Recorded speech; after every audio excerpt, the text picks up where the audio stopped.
my boy calls me. He's like, yo, I just seen Kobe. And I told him, you gonna kick his He was like, who's your boy? I was like, Gilbert Arenas. He's like, well, if he ever gets off the bench. I have 3 gifts that are for you that you get to take home. I want them to help me find out a little bit more about you. Hold up. Yo, I am your host, Jacques Slade, and today's guest is a 3-time All-Star and one of the most underrated sneakerheads in sports. Let's see what's in the box. Ladies and gentlemen, Gilbert Arenas. How you doing, man? I'm good. How you doing? Thank you for having me. It's good to see you, man. See you came with a little bit of Yeezy gear on. I like that. Yeah, I took these from one of the kids from the Donda basketball team. That's such a flex. Like, I just took it from the Donda kids. Tried to keep it simple. Just wore some classics. So I'm trying to wear the spoon. You know. I don't have those, and I want them. Well, welcome to the show. Basically, I have 3 gifts that are for you that you get to take home. They're all inspired by you in some way because I want them to help me find out a little bit more about you. Okay. So for this first gift I got for you, I got it because I wanted to find out more about your nicknames. Does that give you any clues as to what this is? I had so many nicknames. Yeah, exactly. And we're going to get into that. So let's see what's in the box. All right. This is the Hibachi Gil. Where did the Hibachi nickname come from? Like, how did it happen? So it was like something I yelled like after you score, and I used to say hibachi, and I just used to irritate people. The year before I came up with this name, Brendan Haywood was like, man, you and Larry Hughes are out here getting cooked. They got you guys on a hibachi grill. So it was basically because I didn't play defense, so I was getting cooked. And then I was like, wait a minute, I cook too. So I'm the hibachi. And then that's when I took the name over and then started saying I'm hibachi.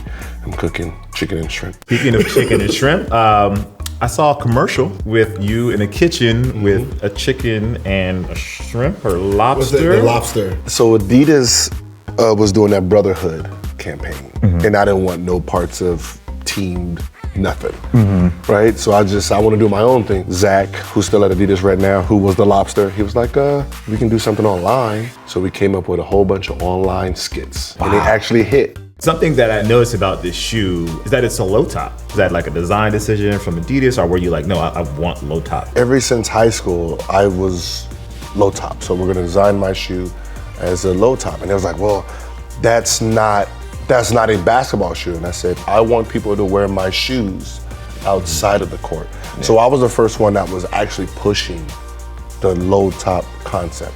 Finally now, you're known as No Chill Gil. What's the story behind the No Chill Gil? It started from a breakup. I was getting killed in the media. And I was like, man, I can do a better job killing myself. And that's when like No Chill started, the people started using that word No Chill. And I was like, I'm the No Chill Gil. And then I just destroyed it. Yeah. So which nickname do you think you like the best? I'm gonna go with No Chill Gil because I'm not a basketball player anymore. Do you ever see yourself stepping into like a role of being like a coach or something like that? Not at that level because I don't want to deal with a person like me. When you're a coach and you make 5 to 10 million, that player makes 40. Yeah, you're not really telling him what to do. You actually had a pretty unique relationship with Kobe, so that's where these come in. Let's take a look at what's in the box. So this is Kobe's signature shoe with Adidas. It's now called the Crazy instead of Kobe. But you had a pretty unique relationship with Kobe. Can you talk a little bit about your relationship with him? It started back, 90, 80 came in? Me and my friends, we hear that he's playing Venice Beach basketball. So it was like, oh my God, we're going. So, a bunch of transfers from the bus. That got us there too late, so we missed him. We heard he killed, so it was like, oh, we're gonna be there next week. We're gonna be there next week because he might show up again. He ends up breaking his hand, so that's why he left. That next week when I went, broke my hand. So everybody's like, oh man, Kobe did it. You like the Kobe. Went into my senior year, killed. My boy calls me. He's like, yo, I'm at Disneyland. I just seen Kobe, and I told him you gonna kick his ass. I said, what? Why would you do that? I'm not even playing. Oh, no, that's exactly what he said. He was like, who's your boy? I was like, Gilbert Arenas. He's like, well, if he ever gets off the bench. And that's what I said. He knows my name? Oh. it's on now. So I called Adidas and I said, I think I want to irritate Kobe today. Can you make his shoe in my colorway? They was like, yeah, we can do that. So I come on the court. He's not shaking no one, so he's just staring at the shoes. And he starts doing this. All right, this is how we playing. All right, and I'm sitting here like, yo, is he really getting it? like he's really like angry. Kobe's not someone that's easily shooken. It seems like you were one of those players that could poke him a little bit. Only because I knew it was a mind game. The physical part wasn't the thing you had to battle with Kobe. It was more the mental game. He wanted to see how mentally strong you were. You know, from tip off, he's gonna be like, yo, I'm guarding him, I'm gonna shut him down, and then you guys just guard your man. So he's gonna say that. Or like if he's guarding you and you're not guarding him, he's gonna say something. Oh, so you're just a one-sided player. You're not trying to be one of the greats. That'd be his game. And then you start thinking about it. Yeah. And that's what he just makes you think the whole time. Speaking of the mental war, one person in this room, not named me, called themselves the Black Mongoose because Kobe called himself the Black Mamba. What was that all about? We're coming on the West Coast, and he's on the phone with Ron Butler. Like, we haven't even came to LA yet to actually play, and he's already yapping. He's already I'm gonna kill your boy. I'm the Black Mamba. What is a Black Mamba? There's like, it's a snake. And then Brendan Hill would say, hey, you should be the Black Mongoose. What is the Black Mongoose? Right. So Kobe's on the phone, what is a Black Mongoose? He was like, it's his enemy.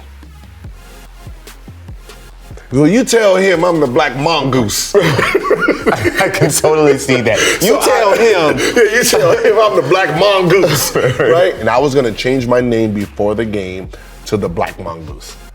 And I was like, you know what? I don't want those problems. Were there any other players when you were on the court that were kind of like Kobe that you felt like, I know I need to step it up during this game. Like, I know I need to turn it on. Steve Nash, Tony Parker. He's starting as a rookie. I'm on the bench. Right. And my first start was against them. So I actually went up to him and asked him, this is gonna be my first start.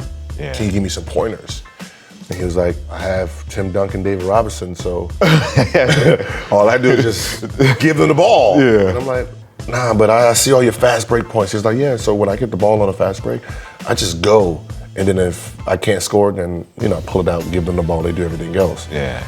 So I was like, so if you beat everybody at the court, you don't have to pass the ball. And then that made me work on my condition because I didn't want to pass the ball. So I had to be in condition so I could just be the first one down. Be first one down. Yeah.